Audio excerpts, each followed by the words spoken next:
సుజాత చటుక్కున నారాయణరావు గారి కాళ్ళ మీద పడిపోయింది.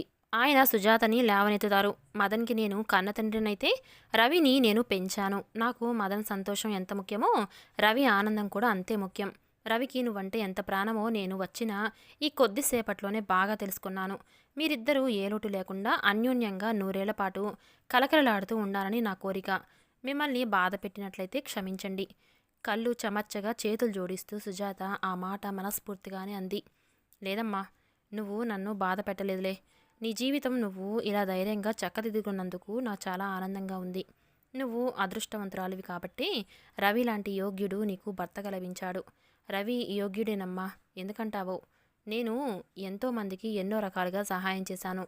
ఆ తిన్నవాళ్ళంతా పెట్టింది చాలక ఇంకా ఇంకా పెట్టమని అత్యాశతో వేధించడమో, లేక నా సహాయం పొందిన తర్వాత ఏం చేశావులే నువ్వు మహా అని నన్ను ఈసరించడమో చేసేవాళ్ళు. వాళ్ళందరినీ చూస్తే ఈ ప్రపంచంలో మనుషులకి అసలు కృతజ్ఞత అనే పదమే తెలియదా అని అనిపించేది. రవికి నేను చేసిన సహాయం చాలా స్వల్పమే కావచ్చు. చిన్నప్పుడే తల్లి తండ్రి పోతే దగ్గరకు తీశాను. అతని చదువు సంజలు చూశాను. ఇదే నేను చేసిన సహాయం అంతే. మిగతాదంతా అతని స్వయం కృషి. కానీ అతనికి చేసిన ఆ చిన్న సహాయానికి గాను నేను ఎవ్వరి దగ్గర పొందని ఆత్మీయత రవి దగ్గర పొందానమ్మా. నిజం చెప్పాలంటే నన్ను రవి గౌరవించినట్టు నా కొడుకు కూడా గౌరవించుడేమో. నిన్ను చేసుకున్న అతను జీవితానికి పరిపూర్ణత్వం సిద్ధించినట్టుగా ఆనందం పడుతున్నాడు. అందుకే మదన్ విషయం మన మధ్యనే మాసిపోవడం ఉత్తమం అని నేను భావిస్తున్నాను. సుజాత ఆయన మంచి మనసుకి ఔదార్యానికి విస్తుపోయింది. రవి ఆయన్ని దేవుళ్లాంటి వారని అంటుండడం అక్షరాల నిజమే అనిపించింది. రవి సాయంత్రం ఇంటికి రాగానే సుజాత అలంకారం చూసి తెల్లపోయాడు. సుజాత నారాయణరావు గారి వైపు చూపించింది. రవి ఇలారా, ఆయన దగ్గరికి పిలిచారు. ఈ ఉంగరం నీకు తెచ్చాను అంటూ ఇచ్చారు. ఇప్పుడు ఇవన్నీ ఎందుకండి మొహమాటంగా అన్నాడు రవి.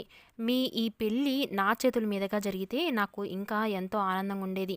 మీ కొత్త దంపతులకి నా గుర్తుగా ఇంతకంటే ఏమివ్వాలో నాకు తోచలేదు అంటూ ఆయన రవి చేతికి ఉంగరం తొడిగారు. ఆ రాత్రి సుజాత పడుకోబోయే ముందు నక్లెస్ తీస్తుంటే రవి వారించాడు.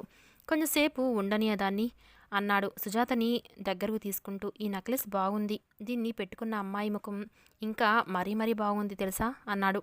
మీకు ఇంత మంచి పెంపుడు తండ్రి ఉన్నాడని నాకెప్పుడు చెప్పలేదేం అంది సుజాత. నువ్వు అసలు నన్ను ఏ మాట అయినా చెప్పనిస్తేనా? అతను చిలిపిగా చూశాడు. ఇప్పుడు చెప్పండి పోని, మిమ్మల్ని ఆయన ఎందుకు పెంచారు? ఎంత బుద్ధిమంతురాలులా చూస్తున్నావు నువ్వు? నా వల్ల కాదబ్బా. రవి మంచం మీద వెనక్కు వాలి పడుకున్నాడు.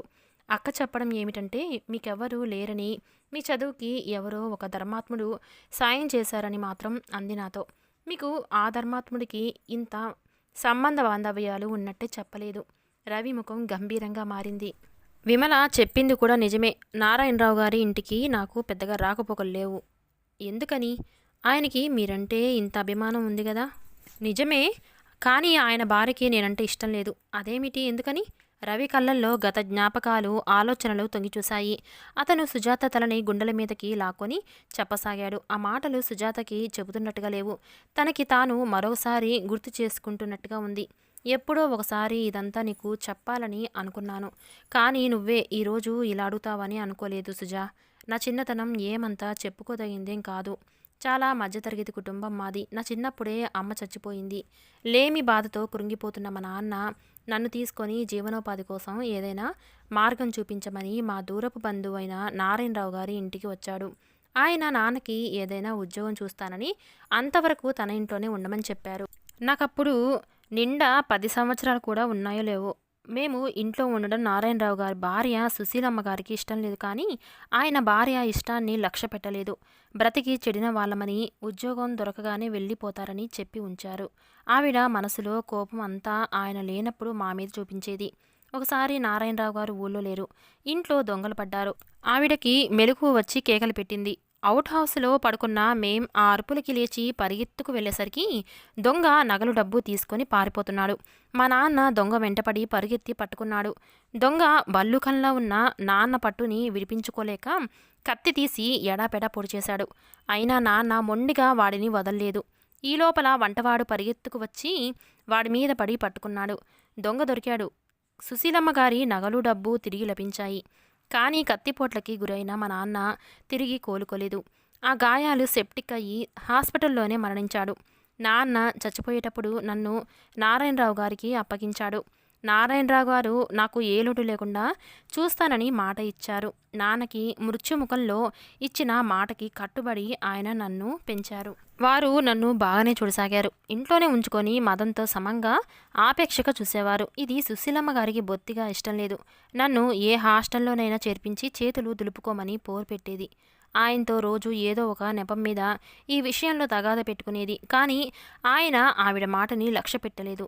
ఆ కోపం మనసులో పెట్టుకొని నారాయణరావు గారు లేనప్పుడు నన్ను చీటికి మాటికి చావబాదుతూ ఉండేది. మదన్ నాతో కలిసి ఆడుకోవడం, మేమిద్దరం చనువుగా అరమరికలు లేకుండా కలిసి పెరగడం ఆవిడకి కంటగింపుగా ఉండేది. ఒకసారి ఆటల్లో మదన్కి నా వల్ల దెబ్బ తగిలింది. చేతి మీద రక్తం వచ్చింది. అది చూడగానే ఆవిడ శవం ఎక్కిన మనిషిలా అయిపోయింది. నేను తన కొడుకుని చంపేస్తున్నానని గొడవ చేసేసింది. నన్ను నానా తిట్లు తిట్టింది. ఆ రాత్రి భార్యాభర్తలిద్దరూ చాలా తగాదా పడ్డారు. నారాయణరావు గారు ఆ మన్నాడి నన్ను తీసుకెళ్లి హాస్టల్లో చేర్పించారు. ప్రతి ఆదివారం వచ్చి చూసేవారు. సెలవులు ఇవ్వగానే ఇంటికి తీసుకెళ్లేవారు. నన్ను చూడగానే సుశీలమ్మ గారు చిరచిరలాడేది. కన్న కొడుకుని కాదని ఊరిలో వారందరినీ నెత్తిన పెట్టుకుంటున్నారు మీరు అంటూ ఆయన్ని సాధించేది. మదన్ కూడా తల్లి మాటలు విని నా మీద ఈర్ష్య పెంచుకొని సరిగ్గా మాట్లాడడం మానేశాడు. నాకు ఎప్పుడెప్పుడు సెలవులైపోతాయా, మళ్ళీ హాస్టల్కు ఎప్పుడు వెళ్ళిపోతానా అనిపించేది. తర్వాత క్రమంగా నాకు హాస్టల్ జీవితం బాగా అలవాటైపోయింది. సెలవులకి నారాయణరావు ఇంటికి వెళ్ళడం కూడా పూర్తిగా మానేశాను. ఆయన ఎప్పుడైనా వచ్చి చూసి వెళ్తూ ఉండేవాడు. నా తిండికి, బట్టలకి, చదువులకి ఎలాంటి లోటు లేకుండా ఎప్పటికప్పుడు డబ్బు పంపుతూ ఉండేవారు. నాకు హైదరాబాద్ నుంచి దూరంగా వెళ్ళిపోవాలని ఉండేది. అందుకే విశాఖపట్నంలో BAలో జాయిన్ అయిపోయాను. నీకో విషయం తెలుసా? అప్పుడే నేను మూర్తి గారు రూమ్మేట్స్ అయిపోయాం. మూర్తితో పరిచయం అయిన కొద్దీ నా ఒంటరితనం కాస్త తగ్గినట్టయింది. నారాయణరావు గారు ఎప్పుడైనా వచ్చి చూడడం కానీ, ఉత్తరం ద్వారా క్షేమ సమాచారాలు కనుక్కోవడం కానీ చేసేవారు. నేను ఇక్కడ ఉద్యోగంలో స్థిరపడిన తర్వాత ఎన్నాళ్ళ నుంచో ఒక్కసారి వచ్చి నా దగ్గర కొద్ది రోజులు ఉండి విశ్రాంతి తీసుకోమని వ్రాస్తూ వచ్చాను. నీ పెళ్ళి అవని రవి అలాగే వస్తానులే అనేవారు. నేను పెళ్ళి అవగానే ఈ మాట గుర్తు చేస్తూ రాశాను. ఆయన కొడుకు మదన్ పెళ్ళి అనుకున్నారట. అది చివరిలో బెడిసి కొట్టిందట. ఆయన చాలా అశాంతిగా ఉన్నారు. అందుకే 4 రోజులు నా దగ్గర విశ్రాంతిగా ఉండడానికి వచ్చారు. నారాయణరావు గారితో నా ఈ అనుబంధం ఏమిటో బయట ప్రపంచానికి ఎక్కువగా తెలియని మాట వాస్తవమే. కానీ ఈ రోజున నేను ఈ స్థితిలో ఉన్నానంటే కేవలం అది ఆయన అండదండలే, ఆయన దయాధర్మమే. సుజాత బొమ్మలా వింటూ కూర్చుంది. రవి 2 చేతులతో సుజాత ముఖం దగ్గరగా తీసుకున్నాడు.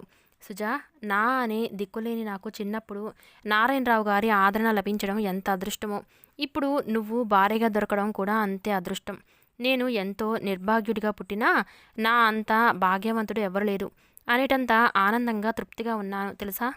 తగ్గుస్థాయిలో మృదు గంభీరంగా అతను పలికిన ఈ మాటలలోని నిజాయితీకి, ఆర్తికి సుజాత మనసు ద్రవించింది. పెళ్ళి అయిన తర్వాత మొట్టమొదటిసారిగా అతని మెడ చుట్టూ చేతులు వెనవేసింది. రవి, నీకేం చెప్పాలో నాకు తెలియడం లేదు అంది. నువ్వు చెప్పలేనిదేమిటో నీ ఈ చేతులే నాకు చెప్తున్నాయిలే అన్నాడతను. రవి దగ్గర వారం రోజులు ఉండి నారాయణరావు గారు హైదరాబాద్ తిరిగి వచ్చేసరికి మదన్ ఇంట్లో ఉన్నాడు. తల్లి అతన్ని మందలిస్తుంది. ఎందుకురా అలాంటి అబద్ధపు ఉత్తరాలు అందరికీ రాసి మమ్మల్ని బాధ పెడతావు? నువ్వు నిజంగా ఆత్మహత్య చేసుకున్నావేమోనని మేం కుమిలిపోతున్నాం. మీ నాన్నగారైతే మరీను నలుగురిలో తలెత్తుకోలేకపోయారంటే నమ్ము. తల్లి మెత్తమెత్తగా చివాట్లు వేస్తుంటే మదన్ అల్లరి పనిచేసి పట్టుబడిన చిన్నపిల్లవాడిలాగా ఉత్సాహంగా నవ్వాడు. నాన్నగారికి షాక్ ట్రీట్మెంట్ ఇవ్వాలని అలా చేశానమ్మా. నేను నిజంగా చచ్చిపోతానని నువ్వెలా అనుకున్నావు చెప్పు? చచ్చిపోయేటంత తప్పు నేనేం చేశాను? అంత విరక్తి నాకెందుకుంటుంది చెప్పు? చాలే, ఈ వయసులో ఆయన్ని ఎందుకలా ఏడిపిస్తుంటావు? ఆయన చేతులారా చేసుకుంటుంటే నేనేం చెయ్యను? ఆయనకి అంత పట్టుదల దేనికో? నేను అడిగిన డబ్బు నా మొహాన పడేయకూడదు. నేను ఇస్తూనే ఉన్నాను కదా. నువ్వు ఇచ్చేది ఏ మూలకమ్మా? ఒక్కొక్క బొట్టు రాల్చినట్టుగా 100 200 నా చేతిలో పెడతావు అంతే కదా. అదే నాన్నగారికే ఇవ్వాలని అనిపించాలే గాని వరదలా పొంగిరాదు డబ్బు. అయినా ఇంత చిన్న వయసులో నీకింత ఖర్చులేమిట్రా? నీ కొడుకునై పుట్టడం వలనే. సర్లే, నాన్నగారు వస్తే నిన్ను రంగారావు గారి సహాయంతో నేనే వెతికి పట్టుకొచ్చానని ఏదో అబద్ధం అతికి సర్ది చెప్పుకుంటాను గాని వద్దు, నేను ఇప్పుడిప్పుడే ఆయన కంటికి కనిపించను. నేను క్షేమంగా ఉన్నట్టు నువ్వు కూడా చెప్పమాకు. ఆయన మెడ్రాస్ నుంచి రేపు కదా వచ్చేది. నేను ఈరోజు సాయంత్రమే మా ఫ్రెండ్ రూమ్కి వెళ్ళిపోతాను. నాన్నగారు నా కోసం కాస్త దిగులు పడినాయమ్మా. అప్పుడు కానీ నా విలువ తెలీదు. నేను ఈ లోపల ఆ చలంగాడి చేత రంగారావు గారు లాంటి వాళ్ళందరి దగ్గర నేను డబ్బు కోసం ఎంత బాధపడి ఆత్మహత్య చేసుకున్నానో చెప్పిస్తాను. వాళ్ళందరూ నాన్నను వెలివేసినట్టు చూడాలి. అప్పుడు గాని ఊరి నుంచి తిరిగి వచ్చి అప్పుడు ఇంట్లో కాలు పెట్టి ఈ సంభాషణ అంతా విన్న నారాయణరావు గారు పూనకం వచ్చిన మనిషిలా అయిపోయారు. ఆయన వెంటనే కొడుకు గదిలో అడుగుపెడుతూ, అవునరా, అప్పుడు కానీ నీ కసి తీరదు. నేను సిగ్గుతో కృంగి చచ్చిపోతే నీ ప్రాణం హాయిగా ఉంటుంది. అప్పరాచ్చుడా, నా కడుపున చెడబుట్టావు కదరా నువ్వు అంటూ వెళ్ళి మదన్ జుట్టుపట్టి వంగదీస్తుంటే సుశీలమ్మ అనుకోకుండా భర్త గదిలోకి రావడం చూసి ఒక్క క్షణం బిత్తరపోయినా మరుక్షణం మదన్ని ఆయన పిడిగుద్దులు గుద్దుతుంటే చప్పున అడ్డెళ్ళిపోయింది. అప్పటికే మదన్ తండ్రి చేతుల్లో నుంచి జుట్టు వదిలించుకొని ఆయన్ని చేతులతో దూరంగా తోసేశాడు. ఇన్నాళ్ళు కొడుకు చచ్చిపోయాడేమోనని ఆయన పడిన వేదన, దిగులు అంతా ఒక్కసారి కట్లు విప్పుకొని చెప్పలేని ఆగ్రహంగా మారిపోయింది. ఆ నిమిషంలో కొడుకు ఇంకొక క్షణం చేతికి అంది ఉంటే ఆయన నిజంగా గొంతు నులిమేసి ఉండేవారేమో. దౌర్భాగ్యుడా, ఇది ఏనాటి శత్రుత్వమో గాని నా కడుపున పుట్టి కాల్చుకు తింటున్నావు నన్ను. నా డబ్బు కావాలా నీకు? నా మీద ఆపేక్ష అవసరం లేదనమాట. అయితే నన్ను చూసి నలుగురు నవ్వాలా? నవ్వనీరా, నవ్వని. నీలాంటి కొడుకు ఉంటే అప్పుడు వాళ్ళకి తెలిసొస్తుంది. నవ్వారని నేనేం సిగ్గుపడనరా. పోరా పో, నా ఇంట్లో నుంచి పో. మళ్ళీ నీ పాపిష్టి ముఖం నాకు చూపించకు. ఆయన మదన్ని మెడపట్టి గెంటపోయాడు. సుశీలమ్మ అడ్డుపడి అతి కష్టం మీద కొడుకుని భర్త చేతిలో నుంచి తప్పించింది. ఏంటండి మీరు? పిల్లాడు కంటికి కనిపించాడు కదా అని సంతోషపడరేంటి? సంతోషమా నాకా? వాడు చచ్చిన రోజునేనే నాకు సంతోషం. రామరామ, మీరసలు వాడికి తండ్రేనా? ఒక్కగానొక్క పిల్లాడిని ఎవరైనా అలా అంటారా? అప్పుల వాళ్ళు పీకుతున్నారని వాడికి ఏదో కష్టం వచ్చిందిలే పాపం. అప్పులు నేను తీరుస్తున్నంతకాలం వీడికి అప్పులు ఉంటూనే ఉంటాయే. ఆస్తి అంతా ఏ అనాథ ఆశ్రమానికో రాసేసి పారేస్తాను పోండి. ఇక నుంచి చేసుకోమను అప్పులు. చిప్పపుచ్చుకొని వీధుల వెంట తిరగమను. అప్పుడు ఉద్ధరిస్తారేమో చూద్దాం ఈ స్నేహితులు. చూస్తాను కదా. బాగుందండి. ఎవరైనా పిల్లలకి చదువులు, ఉద్యోగాలు, పెళ్ళిళ్ళు అంటూ తాపత్రయపడతారు. మీరు నోరు కదిపితే చాలు తిట్లు, శాపనార్థాలు. ఆ పెళ్ళి ముడిపడుతుందేమో అనుకుంటే ఆ పిల్ల అలా తగలబడింది. తగలాడిందే ఆ పిల్ల కాదు, నీ కొడుకు. ఆ అమ్మాయికేం హాయిగా నిక్షేపంలా ఉంది. లక్షణంగా పెళ్లి చేసుకొని ముచ్చటగా కాపురం చేస్తుంది. నీ కొడుకు కంటే 1,00,000 విధాల యోగ్యుడైన భర్త దొరికాడు. ఏమిటి? ఆ అమ్మాయికి పెళ్ళయిందా? ఎవరు చెప్పారండి మీకు? ఎవరో చెప్పడం ఏంటి? నా కల్లారా నేను చూసి వచ్చాను. ఆ సుజాతని చేసుకున్నది ఎవరో కాదు, మన రవే. ఏంటండి మీరనేది? ఈ త్రాష్టుడితో పెళ్ళొద్దని ఇంట్లో నుంచి పారిపోయి ఆ అమ్మాయి మంచి పని చేసింది. అట్నుంచటు మెడ్రాసు వాళ్ళ అక్కగారింటికి వెళ్ళిందట.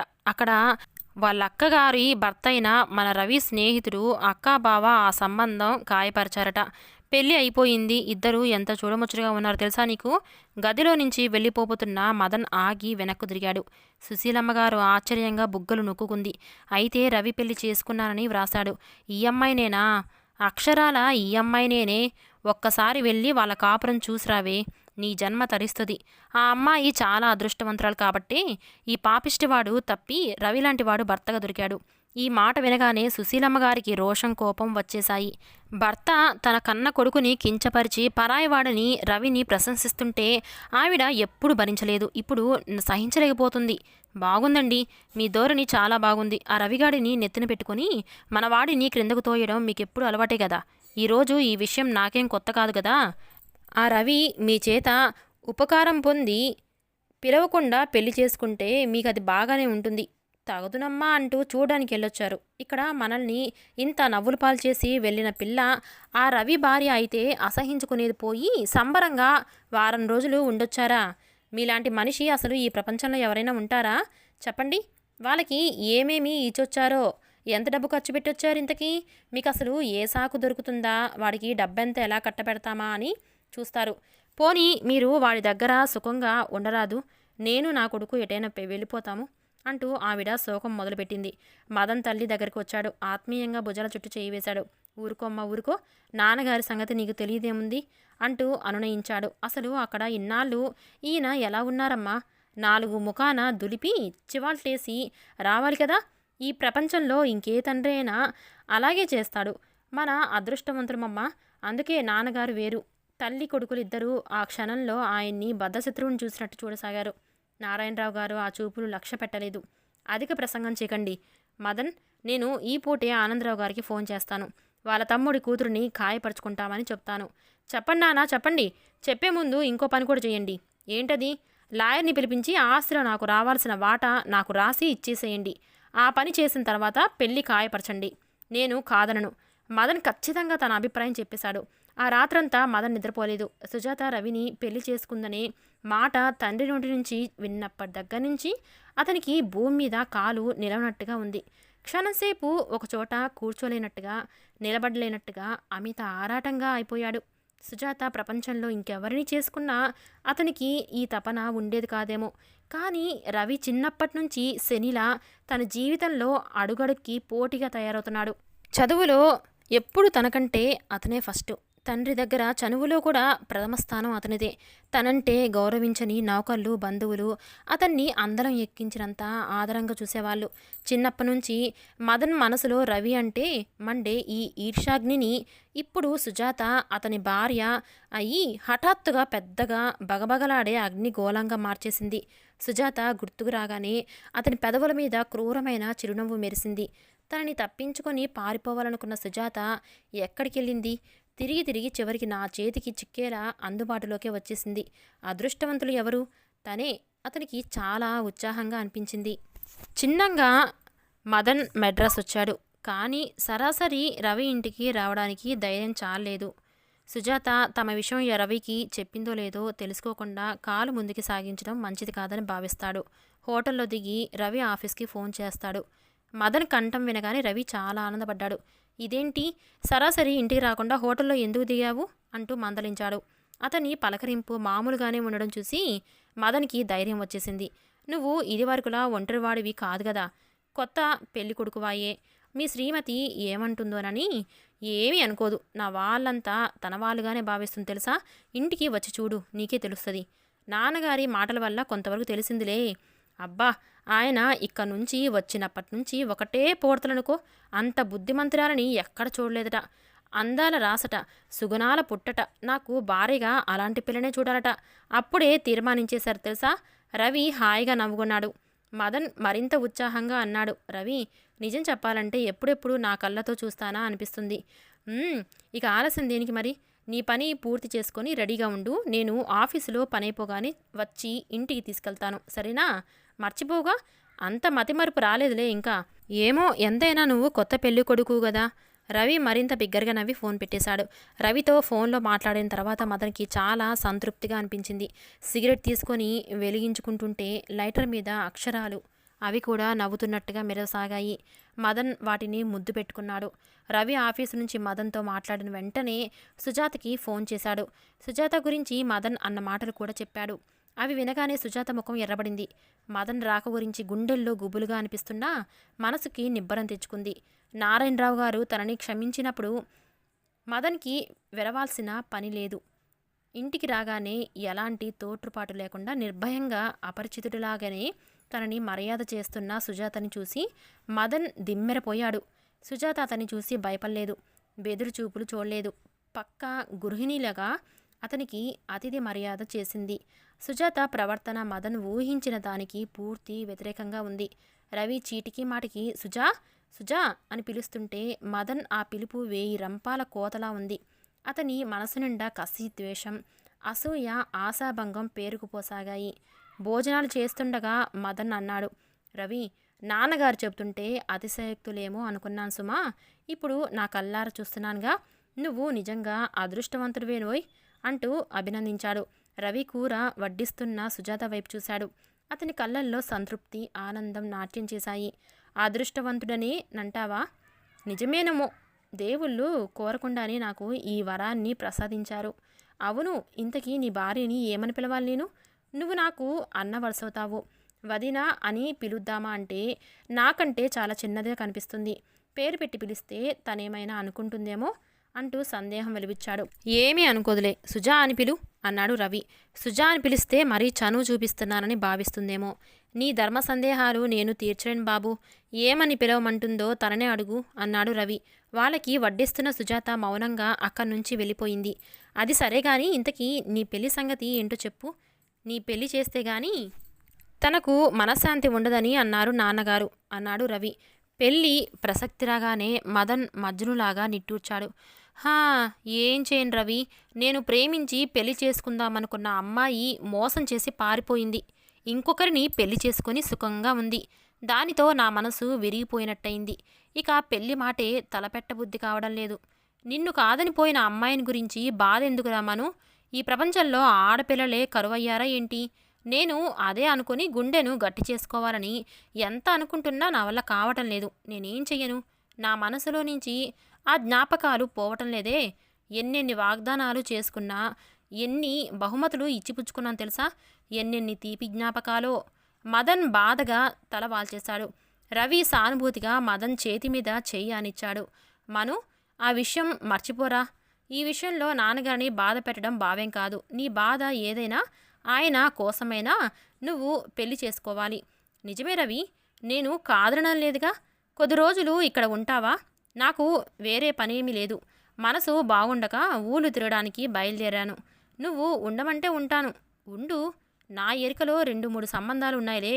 వాళ్ళని నువ్వు చూద్దు గాని. ఏమంటావ్? నీ ఇష్టం. ఇందుకేనా ఏంటి? నాన్నగారు రవి దగ్గరికి వెళ్ళి 4 రోజులు ఉండిరా అంటూ పోరు పెట్టి నన్ను బలవంతంగా మొదట ఇక్కడికి వెళ్ళమని పంపించారు. రవి నవ్వేశాడు. అతనికి మదన్ అబద్ధం ఆడుతున్నాడేమోననే అనుమానం కూడా రాలేదు. ప్రేమించిన అమ్మాయి దూరమై జీవితంలో ఎదురు దెబ్బ తగలడంతో మదన్ అహం తగ్గి మామూలు మనిషి అయ్యాడని అతను భావించాడు. మదన్ పెళ్లి విషయంలో నారాయణరావు గారు ఎంత దిగులు పడుతున్నారో మొన్న వచ్చినప్పుడు ఆయన మాటల ద్వారా బాగా తెలిసింది. తను మదన్ని ఎలాగైనా సరే పెళ్లికి ఒప్పించి ఆయన దిగులు తీర్చాలని నిశ్చయించుకుంటాడు. రవి మదన్ భోజనాలు పూర్తయి లేస్తుండగా ఇంతలో క్రింద నుంచి ఇంటాయన ఏదో పని మీద రవి రవి ఒక్కసారి ఇలా వస్తావా అంటూ పిలిచాడు. రవి క్రిందకెళ్ళాడు. అతను క్రిందకు వెళ్ళాడని తెలియగానే డైనింగ్ టేబుల్ దగ్గర గ్లాసులు సర్దుతున్న సుజాత దగ్గరికి మదన్ వస్తాడు.